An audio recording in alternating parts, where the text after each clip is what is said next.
আপনারা দেখুন বাড়িগুলো কীরকম অবস্থা। 11 নম্বর ওয়ার্ড, এই ওয়ার্ডে যিনি কাউন্সিলর ছিলেন, এমআইপি ছিলেন, প্রেসিডেন্ট ছিলেন। আজকে সেই বাড়িটা দুটো বাড়ি পড়ে শুধুমাত্র পৌর বোর্ড, আগে তৃণমূল কংগ্রেসের যে পৌর বোর্ড ছিল, সেই পৌর বোর্ড শুধু বিপজ্জনক বাড়ি একটা স্টিকার সেটা দিয়েছিল, তার দায়িত্ব ছেড়ে দিয়েছে। এই বাড়িগুলো পড়ে এখানে দুটো স্কুল আছে, এই যে একটা রাস্তা, আজকে প্রায় 8-9 বছর ধরে রাস্তাটা বন্ধ করে রেখেছে। এখানকার যিনি বেতাজ বাদশা, তিনি ক্ষমতা বলে হাওড়া জেলা সদরের তৃণমূল কংগ্রেসের সভাপতি, এমআইসি বিধায়ক, এই ওয়ার্ডের কাউন্সিলর গৌতম চৌধুরী, তার কোনোদিন ঘুম ভাঙেনি যে এতজন এখানে আহত হয়েছিল, যে রাস্তাটাকে করি দুটো বাড়ির সঙ্গে কথা বলে কি ব্যাপার না ব্যাপার দুটো বাড়িকে ডিস্ট্রয় করে ভালো করে তৈরি করে এ করার ব্যবস্থা কিচ্ছু করেনি। একটি পুরো রাস্তাই বন্ধ করে দেওয়া হয়েছে। পুরো রাস্তা বন্ধ, পুরো রাস্তা দীর্ঘদিন, আজকে 8-10 বছর বন্ধ। এই 10 বছর ধরে এরকম করে রয়েছে। এইরকম পৌরসভা কোনো কাজ করেন? আগের পৌর বোর্ড কোনো কাজ করেনি। আগের পৌর বোর্ড যদি কাজ করতো তাহলে গৌতম চৌধুরী তো নিচের ওয়ার্ডে এইরকম অবস্থা, তার বাড়ির সামনে 100 ফুট দূরে তার বাড়ি, তার ছাদে উঠলেই রাস্তাটা দেখা যায়, তার ঘুম ভাঙেনি। মৃত্যুকে মাথার বালিশ করে ঘুম। শালকিয়ার 8 বছর ধরে অবরুদ্ধ রাস্তা, জরাজীর্ণ বাড়িতে মৃত্যু ভয় 4 পরিবার। টানা ভারী বৃষ্টিতে হাওড়া ও কলকাতা জরাজীর্ণ বিপজ্জনক বাড়িগুলির ভয়াবহ ও কঙ্কালসার চেহারাটা আবার প্রকাশ্যে চলে এলো। সাধারণ মানুষের জীবনে সুরক্ষা নিয়ে প্রশাসনের ভূমিকা নিয়ে আবার বড় প্রশ্ন উঠে গেল। শালকিয়া বাবুডাঙ্গার একটি পুরানো বাড়িকে বহু আগে বিপজ্জনক ঘোষণা করে নোটিশ ঝুলিয়ে দিয়েছিল পৌরসভা, কিন্তু নোটিশ ঝুলিয়ে দায় সেরেছে তারা, কোনো কার্যকর পদক্ষেপ নেওয়া হয়নি, যার ফলস্বরূপ এই টানা বর্ষণে বাড়িটির একাংশ ধসে পড়ে এবং ভেতরে আটকে পড়েন এক বৃদ্ধ মানুষ। শেষমেশ জানালার রড কেটে কোনো মতে তাকে উদ্ধার করা হয়।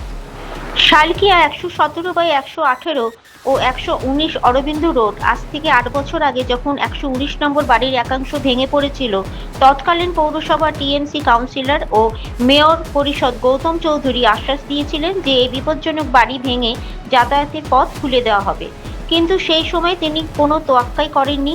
আজও পৌরসভার কিংবা স্থানীয় প্রশাসনের কোনো উদ্যোগই চোখে পড়েনি। বাড়ির ভাঙা অংশ 8 বছর ধরে ওইভাবেই পড়ে আছে। উত্তর হাওড়ার ব্যস্ততম অরবিন্দ রোডে মেশার গুরুত্বপূর্ণ রাস্তাটি পুরোপুরি বন্ধ। ভাঙা স্তূপের ওপর জমছে নোংরা আবর্জনা, সামান্য বৃষ্টিতেই জমছে জল। উত্তর হাওড়াতে এমন অজস্র বিপজ্জনক বাড়ি রয়েছে, তার মধ্যে 117/118 নম্বর বাড়িতে এখনও বাধ্য হয়ে বাস করছেন 4টি পরিবারের প্রায় 10 জন মানুষ। প্রতিদিন ছোট ছোট বাচ্চাদের নিয়ে কার্যত মৃত্যুকে মাথার বালিশ করে ঘুমোতে যাচ্ছেন তারা। হাওড়ার পাশাপাশি কলকাতাতেও বৃষ্টিতে বিপজ্জনক বাড়ি ভেঙে একই ভয়াবহ পরিস্থিতি তৈরি হয়েছে। জোড়াবাগান ও পোস্তা এলাকার পুরানো বাড়ির একাংশ ভেঙে দেওয়াল চাপা পড়ে মর্মান্তিকভাবে এক প্রৌঢ়ার মৃত্যু হয়েছে এবং আটকে পড়া বহু মানুষকে উদ্ধার করতে হয়েছে। এই চরম অব্যবস্থার প্রেক্ষিতে স্থানীয় বিজেপি নেতা সুদীপ ঘোষ জানিয়েছেন, নতুন সরকার আসার এই 4 মাসের মধ্যেই তিনি বর্তমান বিধায়ক তথা নগর উন্নয়ন প্রতিমন্ত্রী উমেশ রায়ের নজরে পুরো বিষয়টি আনবেন, যাতে দ্রুত এই বিপজ্জনক বাড়ি ভাঙা হয় এবং 8 বছর ধরে বন্ধ থাকা রাস্তাটি চলাচলের যোগ্য করে তোলা হয়। আর কত প্রাণ গেলে আর কত পরিবার ধ্বংসস্তূপে চাপা পড়লে প্রশাসনের ঘুম ভাঙবে? শালকিয়া অরবিন্দ রোড ও বাবুডাঙ্গার মানুষকে কি চিরকাল এই নরক যন্ত্রণার আর মৃত্যু ভয়ে দিন কাটাতে হবে? हम लोग तो रह रहे हैं, तकलीफ से ही रह रहे हैं, पैसा भी नहीं है कि किधर निकल के चले जाए। अब हम लोग इसी में बाड़ी वाला को भी बहुत बोले हैं, बोल रहा है कि रहना है तो रहो, नहीं तो दूसरा घर देख के उठ जाओ, व्यवस्था कर लो। पैसा भी सेट नहीं है कि हम लोग किधर जाके ले पाए, तो इसीलिए तकलीफ से ही यहाँ रह रहे हैं। बारिश का भी टाइम आ रहा है, आस्ते आस्ते बारिश तो हो रहा है, बारिश हो रहा है, बहुत तकलीफ होता है। किधर से ईटा गिर रहा है, कहाँ से होता है, आधा छत भी गिर गया है, बैठ गया है। अब क्या करेंगे? क्या चाहते हैं? अब हम लोग को घर मिल जाए तो अच्छा होगा। सरकार से कुछ बोले हैं? वो लोग तो घर का सब जेंट्स लोग है, वही लोग ही सब ये सब करता है। रात को जब सोते हैं नींद में डर लगता है, हाँ, कहीं गिर हाँ। सकता है, क्या लगता है? टेंशन तो लगा रहता है किस चीज़ का? कि बाड़ी उड़ी किधरों से गिर जाए, ईटा उठा किधरों से गिर जाए, तकलीफ होता है। फिर उठ के देखते हैं यहाँ से कुछ गिर जाता है, वहाँ से गिर जाता है बाड़ी, आधा कुछ टूट जाता है। हाँ, सब कोई देखता है, बाड़ी वाला भी आके थोड़ा देखता है, फिर भी चुपचाप चला जाता है, पैसा लेता है। हाँ, पैसा लेता है, अपना बाड़ी वाला चला जाता है, उसको खाली हर महीना पैसा दे दो। तो बच्चा को लेके रहने में हाँ, कितना डर लगता है? बहुत तकलीफ होता है। सब कोई रिलेशन वाला भी बोलते हैं उठ जाओ, पर पैसा ही नहीं है तो कैसे उठ के एक जगह से दूसरा जगह जाएंगे। तो यही चीज़ है कि घर का बदले में सब कोई जो जो रहता है घर मिल जाए तो हम लोग भी यहाँ से उठ जाएंगे। इस स्थिति में कितना दिन से रह रहे हैं आप लोग? 10 साल 20 से भी ज़्यादा हो रहा है। रह रहे हैं 20 साल से हाँ ज़्यादा। हाँ हाँ। अब आप लोग कभी मैंने विधायक को या काउंसिलर को ये सब को किसी को बताया नहीं?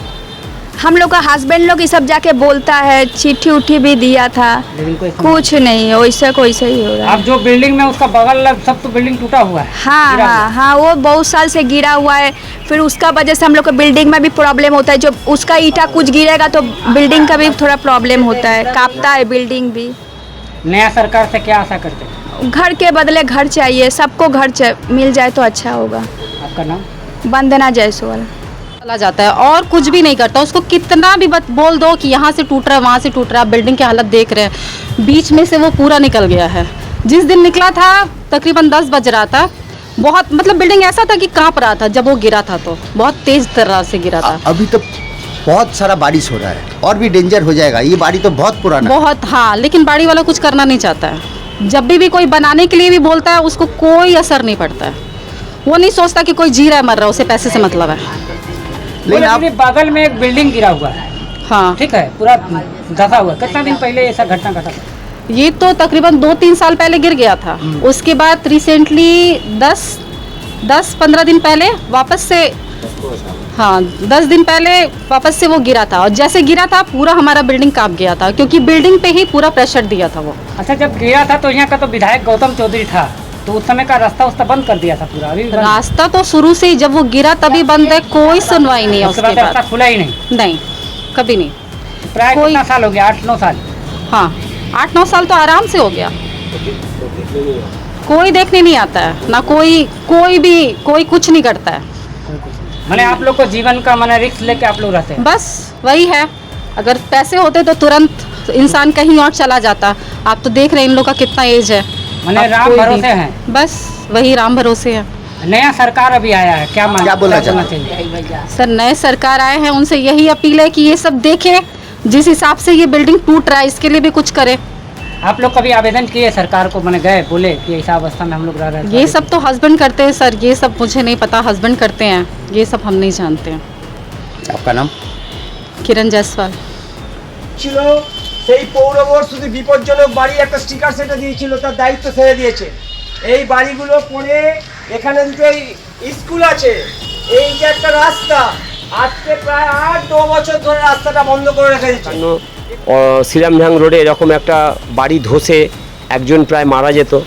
যাই হোক, বর্তমানে যিনি এলাকার বিধায়ক এবং পশ্চিমবঙ্গ সরকারের প্রতিমন্ত্রী মাননীয় উমেশ রায়ের তৎপরতায় তার জীবন বাঁচাতে আমরা সক্ষম হয়েছি। আর এই রকম বাড়ি তো হাওড়া কর্পোরেশনে প্রচুর ব্যাঙের ছাতার মতো রয়েছে। কিন্তু আমাদের আশ্চর্য লাগে যে ভারতীয় জনতা পার্টি তো 4 মাস ক্ষমতায় এসেছে, 4 মাস এখনো পুরো হয়নি। কিন্তু এর আগে যে পূর্বতন পৌরবোর্ড ছিল তৃণমূল কংগ্রেসের, তার যিনি প্রধান ছিলেন এখানকার, মানে এই ওয়ার্ডের যিনি কাউন্সিলর ছিলেন, তিনি কনজারভেন্সি MIC ছিলেন, তিনি এখানকার বিধায়ক ছিলেন 2021 সালে তিনি নির্বাচিত হয়েছিলেন। তারপরে তিনি হাওড়া সদর তৃণমূল কংগ্রেসের জেলা সভাপতি ছিলেন, সেই গৌতম চৌধুরী, তার বাড়ি এখান থেকে 100 হাত দূরে।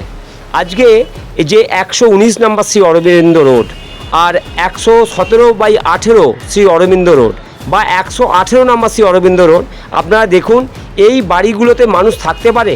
তা সত্ত্বেও গরিব মানুষ, কিছু করার নেই, দীর্ঘদিনের তারা এখানকার বাসিন্দা, তারা জীবনকে হাতে নিয়ে তাদের ছেলে মেয়েদের নিয়ে, শ্বশুর শাশুড়িদের নিয়ে, স্বামীদের নিয়ে এই বাড়িতে থাকছে। এখন যদি কোনো একটা ঘটনা ঘটে যায়, তার দায় এবং দায়িত্ব কে নেবে?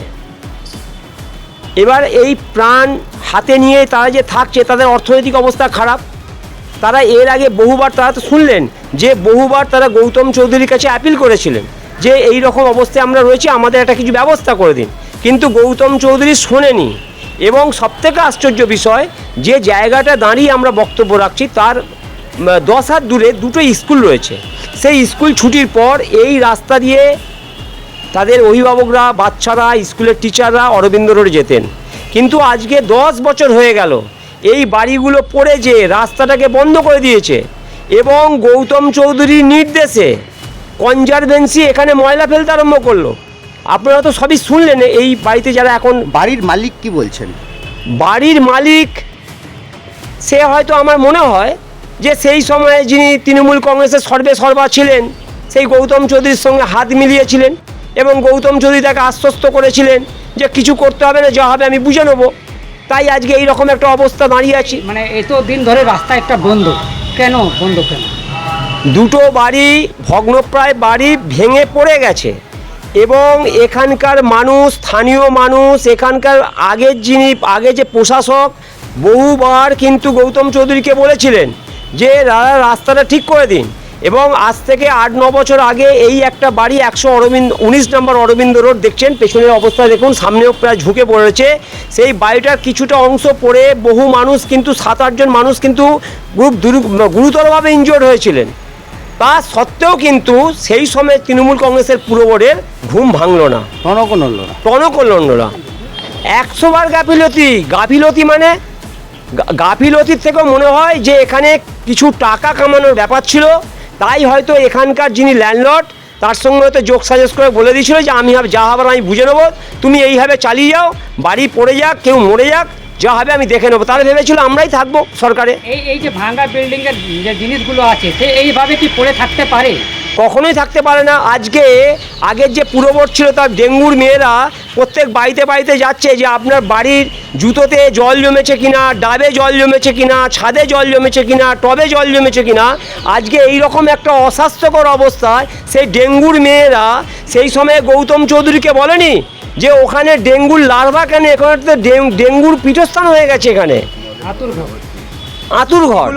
সেই সময় পূর্বতন সরকারের যিনি এখানকার সর্বেসর্বা ছিলেন সেই গৌতম চৌধুরী, সে হয়তো কিছু বড় টাকার একটা সওদা করতে চেয়েছিলেন, তাতে জীবন যদি চলে যাক, আমার ঘরে একটা ব্যাপক টাকা এলেই হলো।